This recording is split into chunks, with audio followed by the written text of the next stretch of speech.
Welcome back to the Go Slow to Go Fast Lifestyle Podcast, the space where we pause long enough to make room for what really matters. I'm your host, Kendra Chapman, and every week we explore conversations that help us to live with more presence, purpose, and alignment.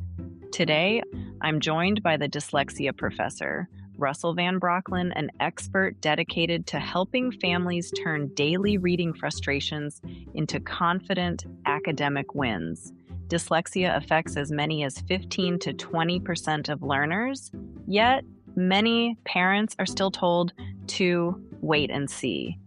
Through proven structured literacy approaches and practical multisensory strategies, today's guest empowers parents with simple actions they can use right away to support struggling readers.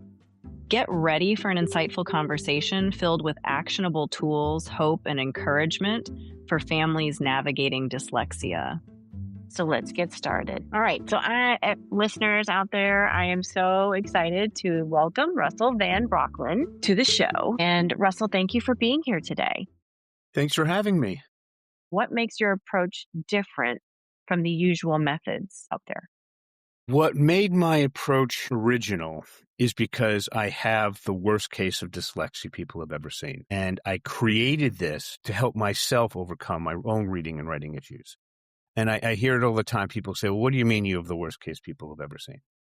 Well, when I had to get reevaluated in college because my high school material just ran out, I couldn't find anybody. And there just happened to be a psychologist right next to the South Campus of the State University of New York, University Center of Buffalo. And her name was Dr. I.M. Hlichka. And she happened to be a State University of New York distinguished professor in psychology, the State University's highest rank, and there are only two in Western New York at the time. So she gave me an evaluation. She did half. She had another person do the other half, but she supervised it, and that's what it came up with. Then I decided I wanted to learn about how government worked, not just some class I wanted to know. So I signed up for the 1997 Assembly Internship Program. And I go and I give my evaluation. They say a first grade reading and writing level. And they said, this isn't going to work. Because a lot of times it's the assembly member, a chief of staff who somebody used to be an intern a year or two before, and the intern. That's it. So they got together and they decided to put me in the Majority Leaders Program and Counsel's office, which had 3 administrative assistants who could help me out, and it ran the assembly day to day. At the end of that internship, they recommended 15 credits of A-. But I ended up giving a oral presentation instead of a written report for my research. Very standard accommodation for me back then. Well, the political science department at the State University of New York Center at Buffalo looked at that and said, we don't like those accommodations. So here's your 15 credits of F. Only time it's ever happened in the internship committee. That was in the internship. That was 27 years ago. It's still on my record. So I was like, I want to force myself to learn to read and write. What is the hardest place to do this? What is going to compel me to do this? And the answer is quite simple: law school. So after college, I decided to go and to audit 2 classes, contracts and property. And I did all the work, just no credit. And wanted to see was Professor Warner, who was a dyslexic law professor. Second day of contracts, he calls on me. Are you familiar with the Socratic method in law school? Yes. What they do, in case you're isn't aware, if you want to see what it's all about, there's a famous movie in the 70s called the paper chase. They ask you questions until you don't know the answer. Then they keep asking you questions to embarrass you, to compel you to learn to argue any legal point at any time at any side. But that didn't happen to me. Like so many dyslexics before me, I found out later, when we hit grad school, we own the place day one. So what happened is, for the first time in my life, everything focused, everything just fell into place and organized itself. Professor Warner was going after me hard. I went back at him harder. We were polite, but I was literally leaning forward, almost shouting at him, and he started doing the same to me. Just fiercely debated for 15 minutes. I knew where he was going. He knew where I was going. I couldn't beat him. He couldn't beat me. 15 minutes later, he said, Russell, in the interest of time, I have to move on to the next case. You couldn't be any more correct. None of my classmates could even approach that level even after they graduated, they told me. So then I went on to property, and they started giving us quizzes. Per my request, I had no accommodations. You were supposed to read a question and then think for 3 to 5 minutes because they were very sophisticated how they're going to fool you. Not me. I didn't wait 3 to 5 seconds. I answered instantaneously. It was weird. I was the first one done with the highest grade every time. Reading was solved within a month. Writing took a couple of years.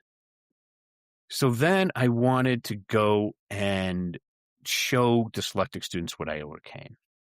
And I went back to SUNY Center of Buffalo and I said, I went to my professors and I said, I want the New York State government to pay for my research.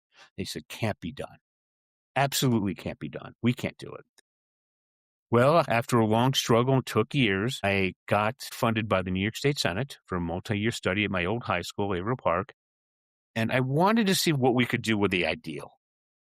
So what I did is we took the most motivated dyslexic juniors and seniors that were college bound with excellent family support. We got their best teacher, Susan Ford. One class period a day for the school year. They increased their reading level and the writing level to the average range of entering graduate school students. Okay? 7, 8 grade level increase in one class period a day for the school year. Compared to the best dyslexia college at the time, we were 3x more effective for less than 1% of the cost, for less than 1/25th of the effort. The best one was Landmark College at the time. All the kids went on and graduated. They're all employed, no accommodations, cost the state less than $900 a student. When I presented that in New York City, I thought I did something amazing. I thought I was done. I was wrong. The first question I got back was, what about for normal kids? Will this work for them? I was like, absolutely not. So when you ask the question, how do I know what I do is effective for everybody? My answer is you have to go to. So for your audience, this is the top book in the field, Overcoming Dyslexia from Yale. Now I'm going to show you dyslexia, one image. That's it. Do you see how the back part of your brain has all this massive neuroactivity? For the see how the back of mine non-impaired. has essentially nothing? For the dyslexic. Okay. Now, do you see how the front part of my brain's about 2.5 times more active than yours? Here's the weird idea. Are you ready? Let's focus on that front part of the brain. So according to Yale, the front part of the brain deals with articulation followed by word analysis. All right. Now I want you to look at the GRE analytical writing assessment, analytical articulation. Essentially the same thing. That was my big connection. But when we're dealing with typical students, that won't work. So what I found after years of study was we simply needed to switch it to word analysis followed by articulation. Let me show you how powerful that is. Have you ever seen a dyslexic child in elementary school who's essentially writing, as one special education teacher told me in New York City, a bunch of randomly placed misspelled words? Does that sound familiar? Yes. Okay, so I want you to think of the student's name, change their name to protect their privacy. What's the student's name? Jose. Jose. Now, what we need to do is to first teach Jose how to write a basic 3-word sentence with correct spelling and grammar as a starting point. Yeah. And that'll take about 5 minutes. Here's my next question. What is Jose's speciality? What's his area of extreme interest and ability? He loves to draw. Okay. So what we're going to do is we're going to have Jose type on an actual laptop. No iPad, no iPhone, no handwriting, an actual laptop. Why? It's a lot easier to type the letter W than to try to handwrite it out. That takes too much mental energy. All right. So we're going to have you type out hero +, what are we talking about? And then Jose is going to copy that. Professor James Collins' default writing strategy of copying Strategies for Struggling Writers. So we have hero, plus sign, what are we talking about? We're going to replace hero with Jose. Jose, plus sign, what are we talking about? Jose, plus sign, drawing. See how we got there? Mm-hmm.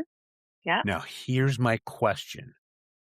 I'm going to try to, this is what I ask when I teach at major dyslexia conferences, and well over half the teachers get it wrong. That you just have to answer my simple questions exactly. Do you think I'm going to be able to fool you? Hopefully not. Okay, here's my question. We have Jose, plus sign, drawing. We need to replace the plus sign with a word. Here's my question. Does Jose like or dislike drawing? He likes. Okay, replace the plus sign with that word. What's the 3-word sentence? Jose likes drawing. Yes, but that's not what I asked. Yes, you didn't. As an educated person, What are I the asked, does he 3 words? like? Well, I asked, does he like or dislike? As an educated person, you automatically added the S and fixed the sentence. Yeah. Jose doesn't know how to add the S. So he puts Jose like drawing. Right, because that's what I asked him. Yeah, yeah. So then the teachers are so well aware. How do we get Jose to add the S? Well, if you're Bill Great's grandkid or great-grandkid, you're going to use an Orton-Gillingham multi-sensory structured language approach. And once you hit 4th grade and beyond, you're typically looking at about 4 to 5 years, and these schools run 50, 80 grand a year just for tuition. All right? That's how long it takes. Right. Why? Because Dr. Orton passed away in the late 1940s. All right? Hasn't changed a heck of a lot since. There's been improvements, but the fundamentals are the fundamentals.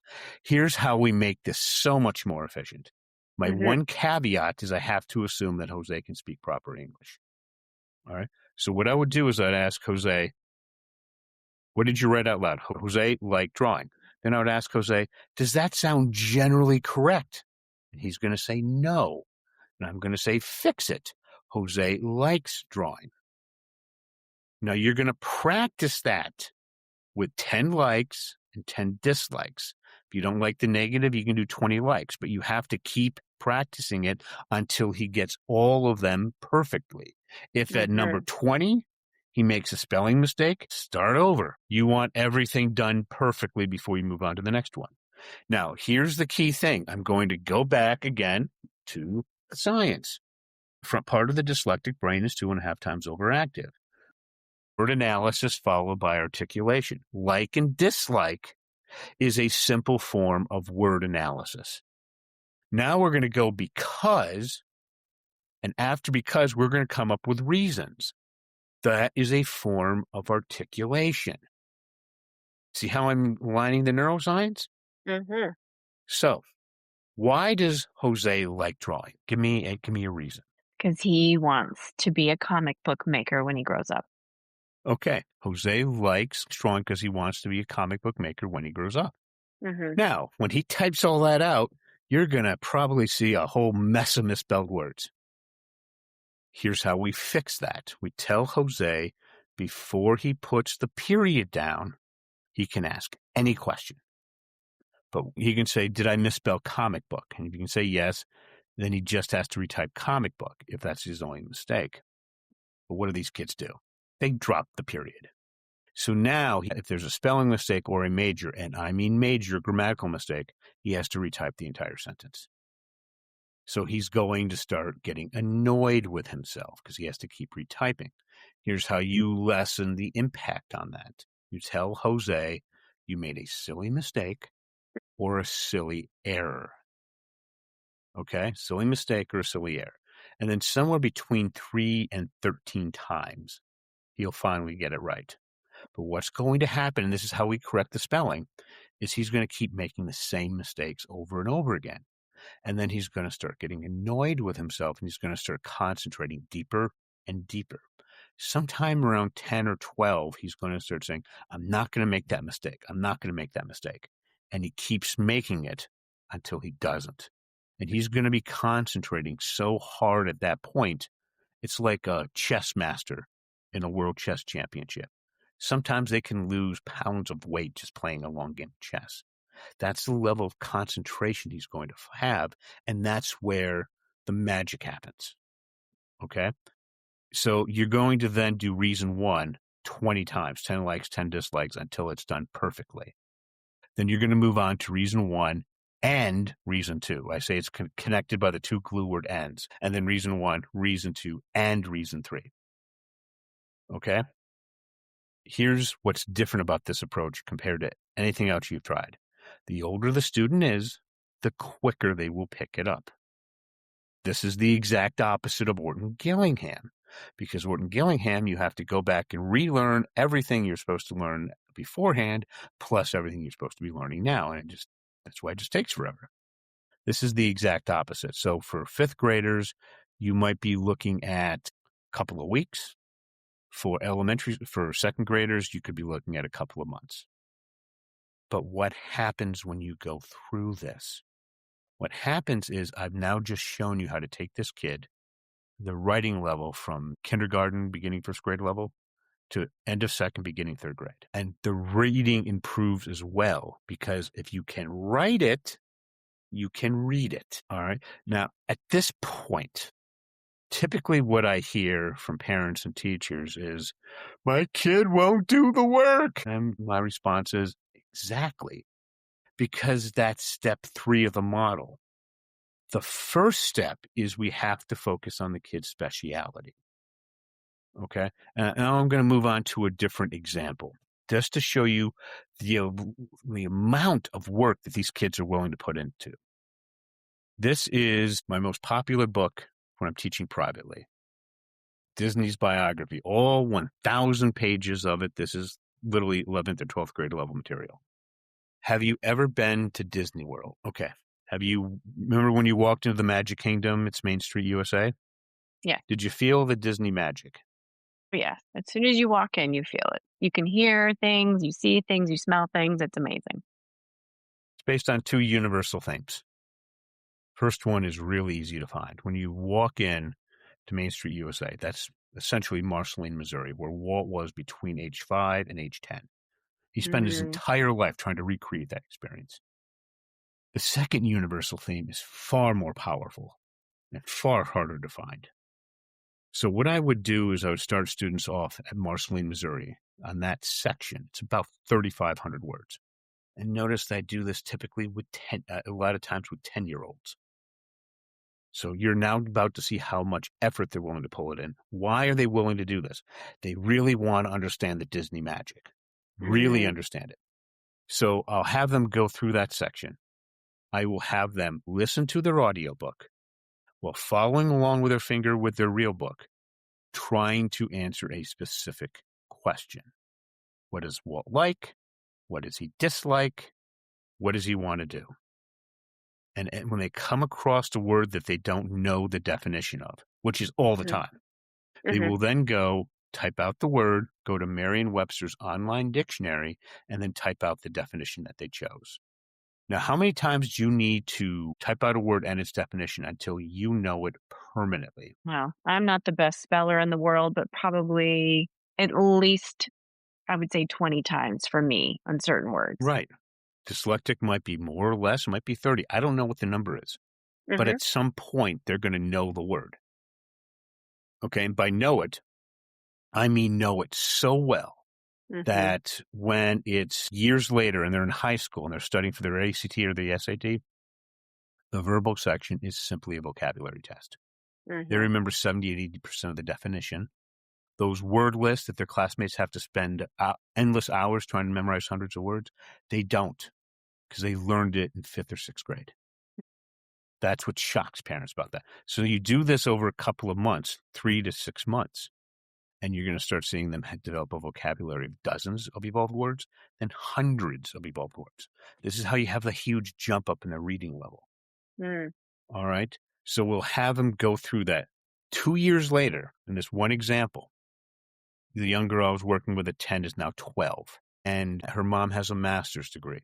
And I ask her mom, what's the second universal theme? And she can't find it. And as 12-year-old girls in the situation will say, Mom, it's right there. And the mom just kind of almost knocks herself on the forehead a little bit, saying, I can't believe it. I've missed it. It's right there. I said, in this example, in this time frame, you have a master's degree. Your 12-year-old daughter can, in this instance, comprehend better than you can. Did I do my job? The reading Yeah. problem for that young lady was solved. Typically, what I find, whatever book they have, once you get past chapter 4 or 5, they're essentially reading that book. Do most kids start off like this? No. Most of the time they start off with Harry Potter, then we do an intermediate book, then the final monster. So this is just an illustration of how much effort a kid's going to put in once you're inside their speciality. Do they have to stay here forever? No. To give you an example, I worked with Kimberly starting last December. Unbeknownst to me, she had her son tested. She's a homeschooling mom in Ohio in 5th grade. His name is Reed. Full permission to tell her story. He scored a 190. If he stayed in public school for the next 6 months till the end of the school year, he was supposed to increase 2.8 points. She had him increase by 20 points, spending just 3-4 sessions a week. That's over a 3 standard deviation increase. He's reading and writing at grade level. And he's decided to go back to public school to be with his friends. And besides a few small little things, he's doing just fine. He's in mainstream classes, doing just fine. If he did that last December, he would have been in special education. His mom solved this. All right, so that's how powerful it is to be in their speciality. You do not have to do this forever. You do this during the intervention period until they can take their student, until they get the reading, writing level at or above grade level. Then you can put them back into typical classes. Okay. So the speciality that's the first part of the model. The second part, and this is really, really important.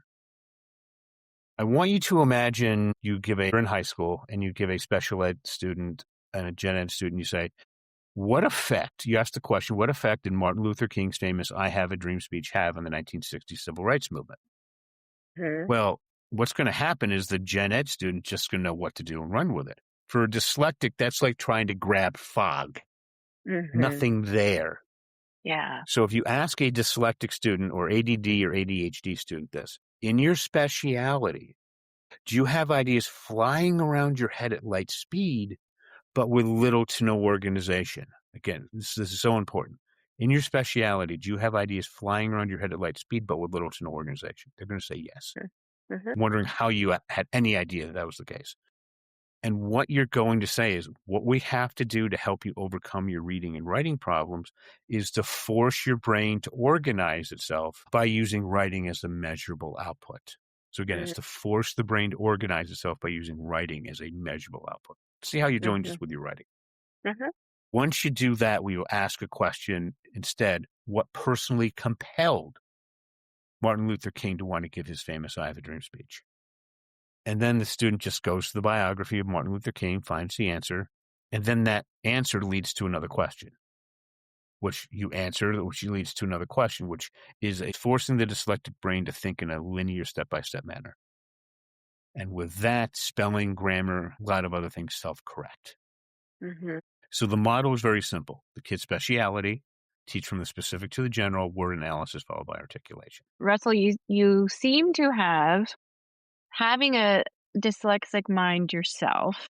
You've been able to crack the code, and it sounds like it's been tried by parents and teachers with success when a child is motivated, and it's truly inspiring. Now, your program talks about moving students from frustration to forever confidence. So, what does lasting confidence look like for a dyslexic child? Well, let me give you an example. That specifically, I'm just going to go back to my original research program. The teachers asked, what do I do for gen ed kids? I mean, sorry for the typical dyslexic students. The professors came to me and said, your best students increase their writing to the 70th percentile of entering grad students. We don't care. We want the craft of research. And I was like, the craft of what? Craft of Research came out in 1995 from the University of Chicago because their PhD students didn't know how to write research papers.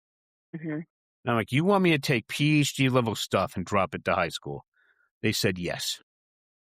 Well, it's based on three things: context, problem, solution. I drop context to elementary school, problem to middle, and solutions to high school. Mm-hmm. What do I mean by solution? I want you to imagine, tell me a book that everybody reads in high school that you're familiar with. The Outsiders. The Outsiders. Could you write something original on The Outsiders, something that nobody else has ever written before? It would be difficult probably because I'm sure it's been done before. Actually, no. We have a formula that we've taken from the craft of research that what you follow that, you write something truly original at the graduate level. Mm. Okay. We've cracked that code. Why is that? How does that fit into forever confidence? Give you an example. I'm not sure if you're aware, but with the artificial intelligence, especially this year, just some Stanford PhDs came out and just released a report in the last week or so.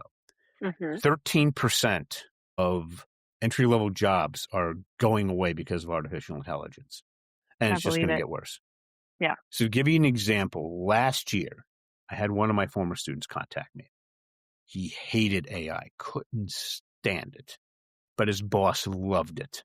For the simple reason it can get you to a first draft a lot faster. And as he said, I'm not paying you all this money to do it the old way when you can get to a first draft a lot faster. He wanted his new hires to come up with ideas that could help the company. So my old student contacts me. He said, I got to use artificial intelligence. I said, you've been trained in the craft of research. Go to whatever one you're using, talk to it, type with it, figure out the context. Just play with it until you figure it out. He comes back. I did that. I said, good, go do the problem. He comes back. I hate this. I said, welcome to the adult world. Finally, he went and did the solution. Boss flips through things. I can't use this. I can't use this. Comes to his, we can use this. That's a good idea. Within a week, he's training his peers in artificial intelligence. Okay? Because he figured out what works because he's trained in the craft of research.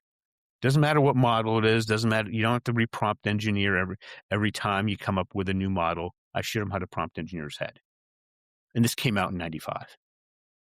So when you complete the entire process and you go to college and you write original things all the time, original research all the time, not saying it's easy. It's time consuming as all heck, but you get a lot better at it in college than you apply for it in the real world. You're going to do so much better. And I hate to tell you this, I don't think all the kids kept their jobs. So because he could not only teach others to use AI, not only could he use it himself, I'm sure with the new agents coming out, he can direct it because he's learned the craft of research. He's now employable and he will be doing so much better. Those people on the other side of it who can't use the AI, not looking good. So it's figuring out the pattern. And so your method teaches students who think differently because they have dyslexia to find a pattern and then to follow that formula. And they become more it's successful. Simply the idea of the craft of research came out with, this is how, like consulting firms, investment banks, anytime where you're doing intellectual work, where you have to do a value add, like let's just take a typical teacher. Teachers are absolutely amazing. They get 20, 25, 30, 35 kids, whatever the number is, and they start off at some point, and they have to have some skill at the end of the year, and then each kid isn't going to get it for some reason, and they got to solve that and get it done anyway. And by and large, even in the most challenging situations, they're going to leave that student after that year of school in a very improved condition. That's essentially what the craft of research is all about. It just tells you how to do it. But the process is so difficult to understand for a lot of students. I found a way to marry it with the dyslexia research so it's so much easier to understand. Yeah. Okay? It's almost So like that it's reverse applicable. engineering because you've figured out how to do the opposite of what we teach kids to do in primary school. Right.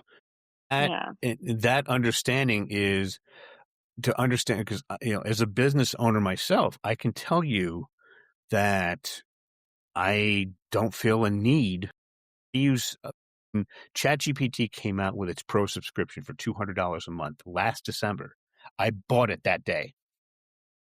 And now we're at 5 Pro.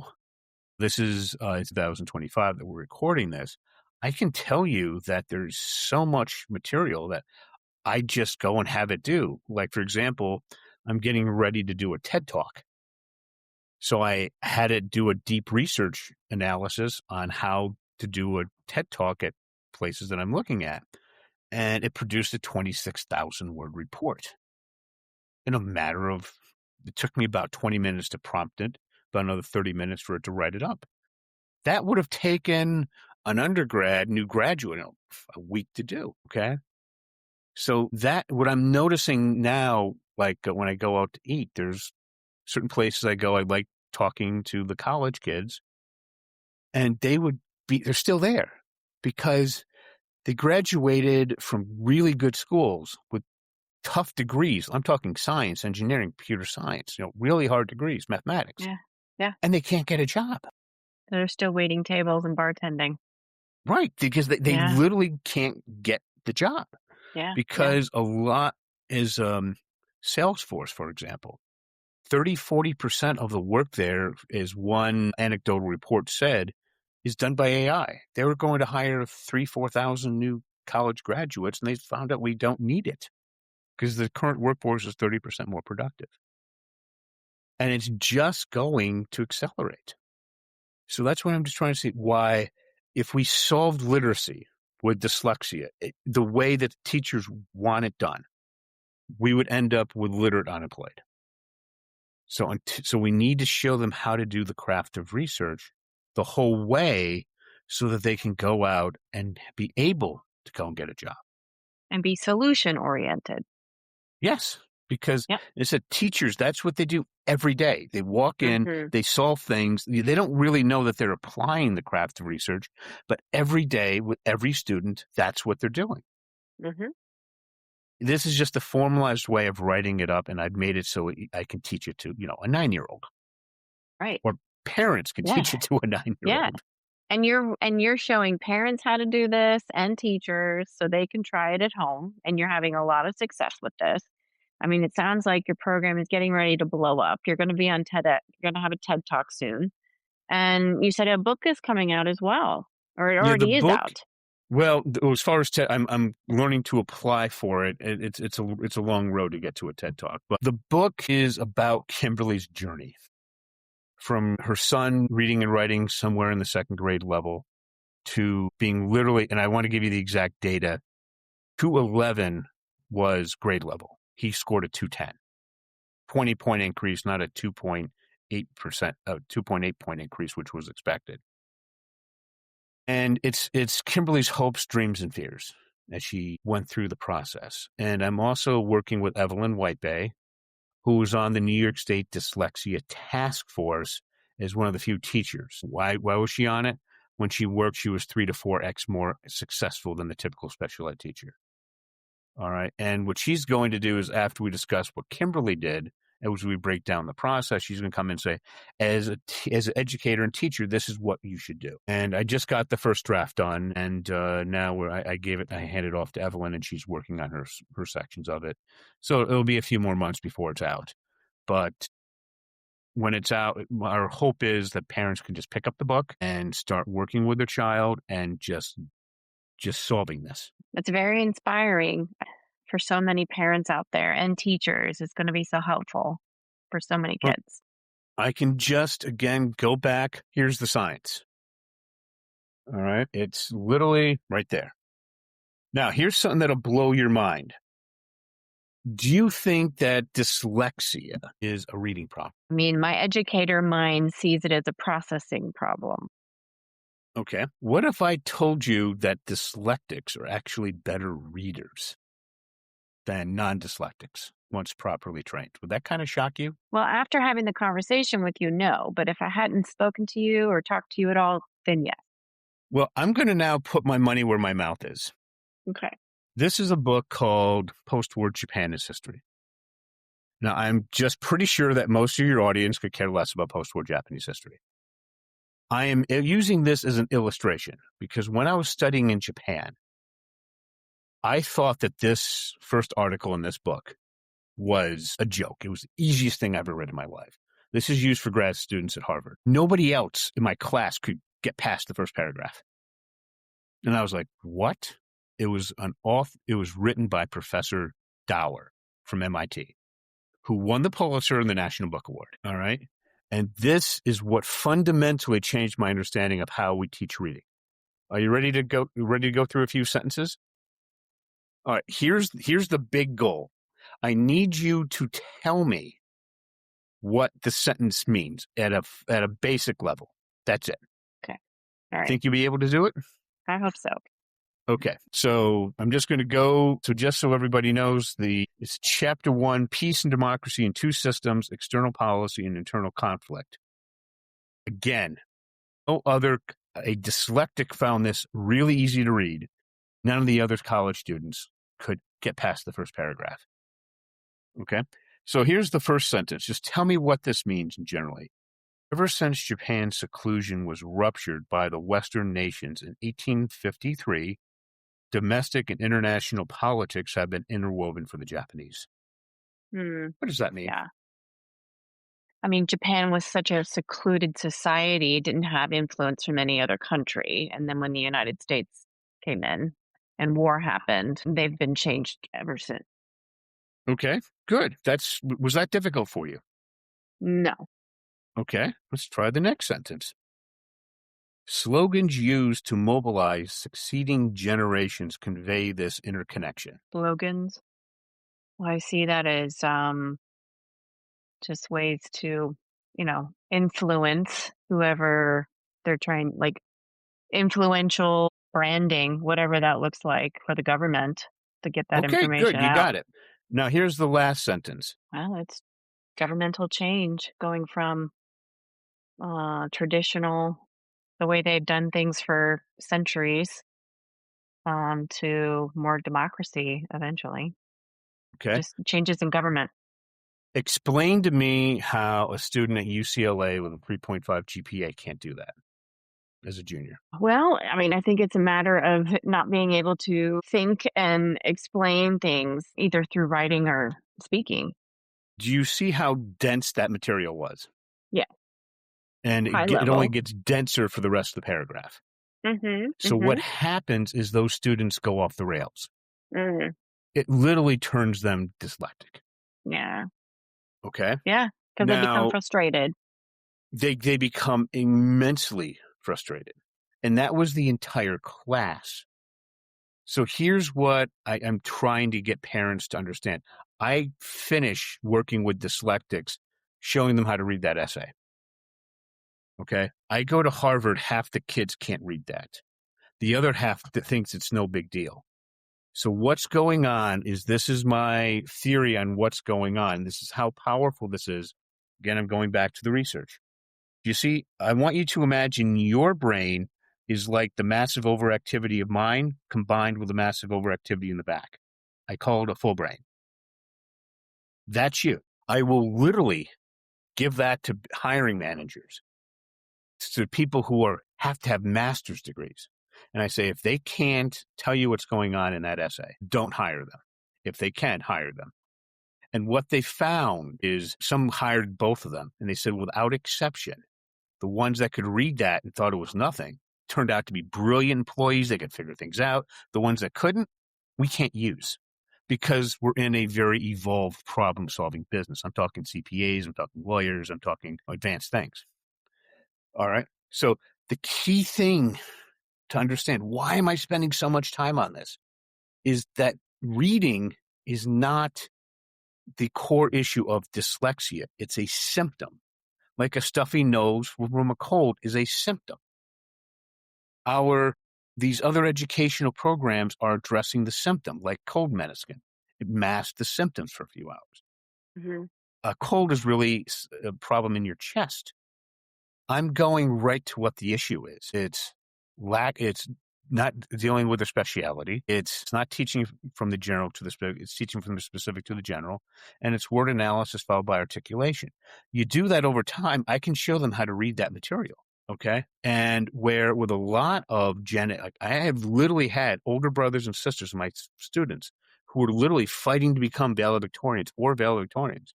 And I can't teach them to read that material, but I can Mm-hmm. teach their dyslexic brothers and sisters to do it. Mm-hmm. Do you have any idea how much strife that causes in a family? Yeah, I'm sure. Yeah, yeah. Okay. But, over time, the dyslexic student has built resiliency and they keep trying because they've figured out if they do a certain thing, they can crack the code of whatever they're, having to, put Right. together. But now we're not waiting to graduate school to have that Mm-hmm. happen. Yeah, So yeah. typically what happens to the dyslexic is they wait until they enter grad school and then they own the place. I mean, Mm, just to show you how powerful this is, have you ever watched a movie called Fast and Furious, the original one? I think so. It's been a Do while, you but remember? yes. Yeah. Remember when Paul Walker brought in that junk car and he's sitting down with a computer with this kid with ADD and they're turning it into what it could look like when all the work was done. And Paul Walker says, "You're amazing. How come you're not at MIT?" He said, "I can do this. I can't do anything. I can't do the rest of it." So what I want teachers to understand is what are you doing when you're teaching? And this is not a criticism. This is the back part of the brain where you're teaching gen ed students. That's what your goal is. Okay. You're teaching, number one, to have the students become well-rounded individuals Mhm. before they specialize. Dyslexics just want to be in their speciality. Yeah. Number two, you're teaching from the general to the specific. For a dyslexic, that's like grabbing fog. There's nothing there. You got to teach them from the specific to the general. And you're certainly not doing word analysis followed by articulation. So you're literally doing everything you can inadvertently to have these kids not learn, and then you wonder why your accommodations aren't working. Here's the best way, like, to understand to really make this understandable. What sport are you horrific at? For me, it's basketball. I mean, I'm just the worst. What sport are you really bad at? I'm worse at like the individual sports like tennis. Like I'm great with the team Okay. sport, like soccer or basketball, I'm good. Tennis, no. Okay. Imagine that your economic future depended on how well you play tennis. I'd be out there practicing all the time. You'd be out there practicing. It wouldn't really move the needle much, would it? Right. Probably not. Okay. So that's like, maybe we'll give you some accommodations. You can practice 3 extra hours a day. We'll buy you a $5,000 racket instead of the Kmart racket that you're going up against. It's not going to really change anything. We'll buy you the fancy shoes. They're going to use worn out shoes. Doesn't really matter. Okay. Until you fundamentally teach the dyslexic how they learn, it's going to be a problem. Now, I hear this all the time from teachers. Do I have to keep going through their speciality all the time? No. Once they get up to grade level or above, right, Hmm. then you can put them into normal classes. They're going to fight. They're going to kick. They're going to scream. They're going to hate it. Doesn't matter. You deal with that like any other disciplinary issue. Here's one of my favorite ways of dealing with disciplines with dyslexics. Remember when we started out, I said, what is Jose like? And you said Hmm. drawing. What does Okay. he really hate? What chore does he hate? Does he really hate writing? No, what chore does he hate? Not academic. Probably cleaning his room. Okay. Here's an example I did with that one. It was the dyslexic was the older brother who thought he should be in charge because he's older. Hated being bossed around by his younger sister. He wouldn't do the work. I said, your mom can give you any excuse. She says you don't have to do it for whatever reason. You don't have to do it. She said, no, he keeps not doing it. I said, okay, we're going to fix it. I said, you remember what we said at the beginning? If you're not doing the work, then we're going to have your younger sister mess up your room and tell you how to clean it. Yes. So his parents went up and videotaped this. This was so funny. He never thought it was funny, even after he was an adult. Everybody else did. Mm. He's a clean freak. Hmm.